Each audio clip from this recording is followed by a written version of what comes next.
Kodi mulingalirapo za kumasunga 50 kwacha pa mwezi? Nanga bwanji 2 kwacha pa siku? Kodi mudziwa kuti kusunga 2 kwacha tsiku lililonse mutakukhala ndi 730 kwacha pakutha kwa chaka? Chifukwa chiyani anthu achichepere? Kuli zinthu zambiri zimene zivutitsa azimayi mdziko lino lathu la Zambia. Chachikulu ndi umphawi. Anthu ambiri amaganiza kuti kuvutika ndi kusowa cha ndalama, koma tikhulupirira kuti yankho kuvuto ili ndikasungidwe ka ndalama. Munthu aliyense amakhala ndi chilakolako cha umoyo wabwino. Ndiye ife ntchito yathu ndikukupatsani njira yomwe idzakwaniritsa chilakolako chanu. Kodi timatani?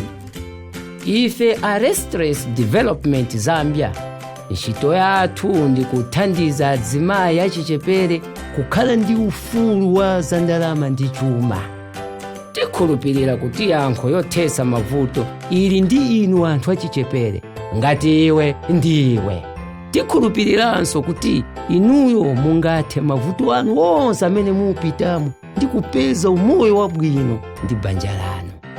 Ife tinayima pakuthandiza, kuphunzitsa ndi kuyang'anira azimayi achichepere ngati inu kuti mupeze njira yosinthiramo ndi kupereka chitukuko m'makomboni anu.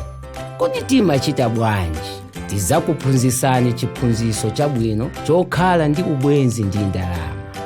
Monga kasungidwe ka ndalama ndi kagwiritsidwe ntchito kake ka ndalama mwanzeru, ndi kasungidwe kake mofunikira mopezera njira yowonjezera ndalama zanu za msogolo ndiso mokwezera pamwamba malonda anu.